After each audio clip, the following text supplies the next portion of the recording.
За тэгэхээр манайхаа хүний амьдралын амин чухал хэрэгцээ юу юм бэ? Та нар маань юу гэж бодож байна?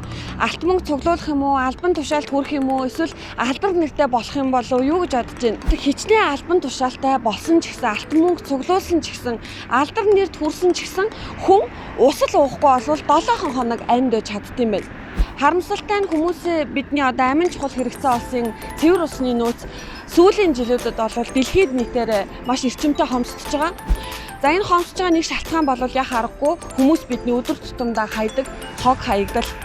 Уг нь дэлхийн гадаргуугийн одоо 70% нь бол усаар бүрхэгдсэн байдаг. Гэхдээ зөвхөн 1% нь л хүн төрөлхтний уух боломжтой, шууд уух боломжтой цэвэр усуудыг бусдад далаад ингээс Монгол улсын маань ирээдүйн болсон 2030 2040 онд яг одоо Монгол улсыг хөгжил цэцгэлтэнд одоо урайлж хөдөлмөрлөж явах тэр залуустаа хог хаяглалын тухай ойлголт, гол мөрний тухай зөв ойлголтыг өгөх нь зүйтэйгээд яг одоо бид нар одоо зүүн бүсийн Багнуур хот, Сүхбаатар аймаг, Дорнод аймаг, за Хинтээ аймгийн залуучуудад сургалт хийх гэж байна.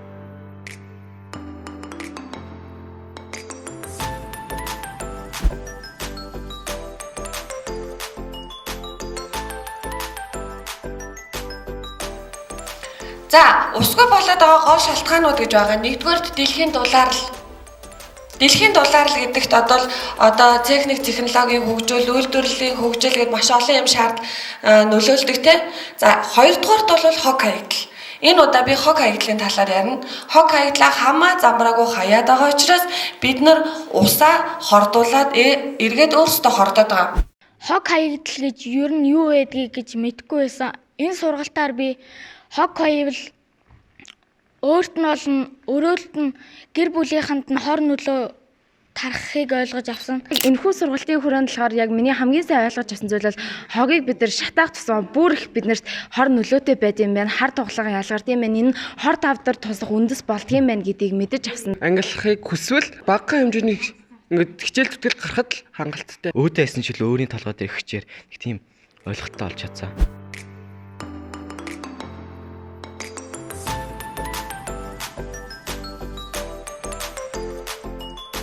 Энэ сав манад айлтай эсрэг. Гэтэл энэ сав дотор ерөөсөө хүнсний бүтээгдэхүүн хийж болохгүй юм байлээ. Би мэдхгүйс учраас 2 жилийн өмнө айлтай нуугаад хүүхдтэй өгчсөн. Одоо бүтлээ хамсдаг. Яг тэгэхээр би түрд юу ч мэддэггүй байсан учраас ийм хувцас дотор штэ гадна доод талд нь тэмдэглээнүүд байдаг. Та нар бүгдээ очиж хараарай. 3 чин дотор 1, 2, 3, 4, 5, 6, 7 хүртэл хэмжих яваа. Ямар ч тэмдэглэгээгүй хувцас хүртэл байдаг. Дэлхийн улс орнууд одоо юутай дарагдаад юугаа шийдэх гээд бүр хэцүү байгаа гэлээ. Хог яг үнэ хамгийн хэцүү хог хаягдалт энэ хувцас гэлрүүд ороод байгаа. Хог баг хаяхыг л зөвлөндөө. Нэг дэлхийгээ хайрлахыг л ойлгох. Хог хаягдлыг өөрөө амьтад хэрвээ өгөх юм бол амьтад өгч бидний сүлд нь тэднийг хэрэглээд өөрсдөө ч гэсэн аюул тулгарна. Ангийнхан даяны хичээлийн талаар заа.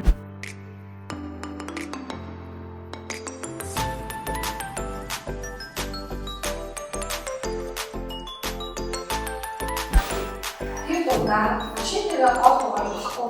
Тэгэх юм бол машин чинь баахан хортой байдаг үстэй. Тэр олон голын усанд орж авахлаар гол татварын баримтлал загас цараа. Нөгөө загас цараа гэж хордог үстэй. Голын модуудыг хайрлах хэрэгтэй. Хог баг гаргахын тулд ер нь айгүй хэмнэлттэй хувцас удаан өмсөж дэлгүүр орохдоо ер нь хүнс юунуудаа бүгдийг нь давуу утандаа хийгээд нэг ширхэг усны савтай болоод хуванцар усны саваас татгалзах. Бидний хайсан хогийг амьтад иддэг. Тэгээд амьтдын бид өөртөө иддэг болохоор хогоо аль алах хаяхгүй байх. Давуу утаал авчих хэрэгтэй мэн гэдэгтэй байна.